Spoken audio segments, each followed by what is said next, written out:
Sailing through life as a tea monk, sibling Dex finds their meticulously crafted existence within the city of Panga increasingly hollow, despite its beauty and their meaningful work.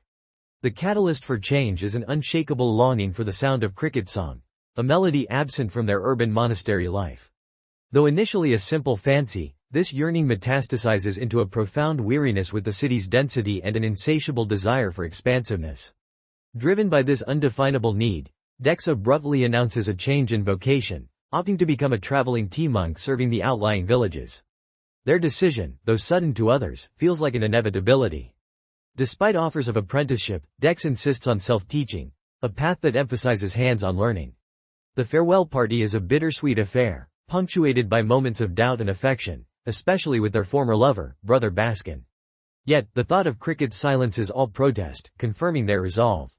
Equipped with a custom-built, charmingly designed ox bike wagon, a mobile sanctuary crafted by the disciples of Chow, Dex embarks on their new journey.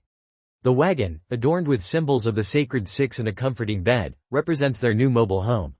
Their first attempt at tea service in the city's edge district, the Sparks, is a disaster.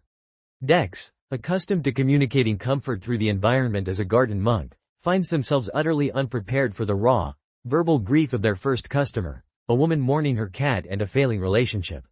The encounter highlights their inexperience, leaving Dex feeling lost and inadequate. Despite this humbling start, Dex refuses to retreat. They turn their back on the familiar roads leading to their family home in Haydale, choosing instead the unknown path to Little Creek. The shift from dense urbanity to open fields brings a delicious sense of relief. In Little Creek, Dex focuses on acquiring the necessary herbs and supplies for their tea blends, transforming the wagon's lower deck into a chaotic but purposeful laboratory. While their upper deck remains a serene sanctuary for sleep under the stars, Dex often lies awake, grappling with the persistent question, why isn't it enough? 2 years later, sibling Dex is a celebrated tea monk, traversing the quiet highways of Panga. Their circuit takes them through diverse landscapes, from the sulphurous Inkthorn Pass to the sun-warmed shrublands and the salty coastlands. The suspended homes of Inkthorn, crafted from reclaimed wood, fill Dex with wonder. Their tea service thrives. People gather, sharing their burdens and finding solace in Dex's carefully crafted blends and compassionate listening. Dinners with villagers become frequent, and Dex is even honored as the best tea monk in Panga. Yet, despite this outward success, the inner weariness persists, growing with each passing day. The private hours alone in their wagon become the most anticipated part of their day. The nagging feeling reaches a breaking point one morning in Snows Pass. Dex realizes their exhaustion isn't physical but existential. The longing for cricket song resurfaces, sharper than ever. A quick search reveals the harsh truth. Crickets are extinct in most of Panga. While the world has recovered from the transition, not all wounds have healed.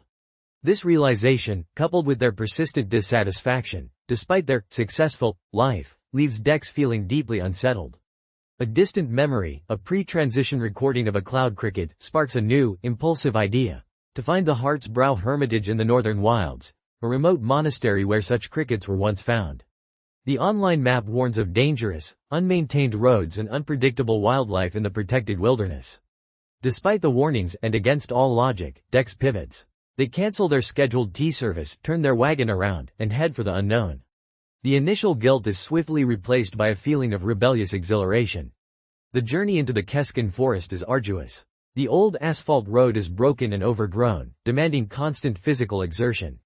Dex clings to the road, acutely aware of the wilderness's unforgiving nature. Just as despair threatens to consume them, they crest a rise and discover a perfect, secluded campsite. Alone in the heart of the wild, a newfound, reckless joy bubbles within Dex. As they prepare dinner and sing, a 7-foot-tall, metal-plated robot emerges from the woods, announcing itself as Mosscap. Dex's initial shock and fear give way to a bewildering conversation. Mosscap, named for the first thing it saw upon waking up, is the first robot a human has encountered since the parting promise, 2 centuries ago. Mosscap explains its mission: to ascertain what humans need. It proposes a partnership, suggesting Dex guide it through Panga to understand human customs. Dex is overwhelmed, finding the idea ludicrous and the antithesis of their desire for solitude. However, a sudden encounter with a large bramble bear, calmly observed by Mosscap, cements an uneasy alliance. The robot's unperturbed reaction to danger, coupled with Dex's own moment of panic and the lingering echoes of their inner turmoil, leads Dex to a "fuck it" moment. they will journey with Mosscap. The journey together is a constant source of friction and revelation. Mosscap's relentless questions and literal interpretations challenge Dex's deeply ingrained human assumptions. The robot reveals that robots are wild-built, not directly from the factories, but recycled and rebuilt from older components, a living lineage of purpose-transcending machines. Mosscap, a fifth build, carries remnants of its factory-era predecessors, a vague discomfort with places of human industry. This concept of remnants sparks a deep conversation about human fears, particularly the fear of death and meaninglessness, and how society's desire for comfort can lead to imbalance. Dex shares the winds paradox, illustrating how human desires for comfort can conflict with the needs of the wider ecosystem. A broken road, a landslide, forces Dex to abandon their wagon. This further pushes Dex out of their comfort zone, compelling them to hike the remaining distance to the hermitage on foot. The physical challenge is immense, but Dex, fueled by a stubborn defiance against giving up, presses on. During a rainstorm, exhausted and emotional, Dex breaks down, confessing to Mosscap their profound sense of emptiness despite a seemingly perfect life. They admit their fear and confusion, acknowledging that their journey to the hermitage was a desperate, impulsive act. Mosscap listens patiently, offering comfort and light, literally, by activating its fingerlights. The robot then suggests they sit closer, and for the first time, Dex asks Mosscap to hold their hand. This simple act of connection, despite their differences, brings a quiet comfort. Arriving at the hermitage, a beautiful but dilapidated structure, Dex feels a mix of awe and melancholy. Mosscap, too, finds it remarkable, devoid of the wary remnants it felt in the factory. As they explore the ruin, Dex finds a familiar, worn tea mug, which triggers a vivid memory of their childhood visit to an Alalai monastery. This memory illuminates the origins of their calling, a place where they felt seen and understood, where tea offered solace without the need for an excuse. However, even at the spiritual heart of their vocation, Dex's fundamental question persists. Why isn't it enough? Mosscap, in a surprising turn, challenges Dex's very concept of purpose. The robot argues that humans, like robots, are not inherently defined by a singular purpose. It questions why humans strive so desperately for meaning when robots found pride in transcending the purpose they were given.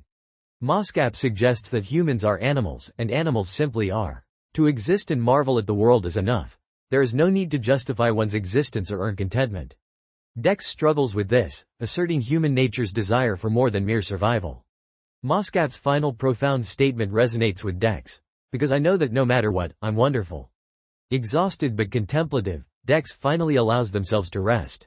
Upon waking, they discover Mosscap has built a fire and prepared a cup of tea for them, using materials found in the hermitage. The tea, though bitter, is the nicest cup of tea Dex has had in years, not for its flavor, but for the profound care behind it. In this moment of shared vulnerability and quiet connection, Dex makes a decision. They will return to the villages and Mosscap will accompany them. Dex, now a guide for Mosscap and a renewed participant in their own journey, extends their empty mug. The robot pours, Dex drinks, and as the sun sets, the sound of crickets begins to sing in the wild outside, a sound long sought, now found, not as an external object, but as an internal melody of acceptance and renewed purpose.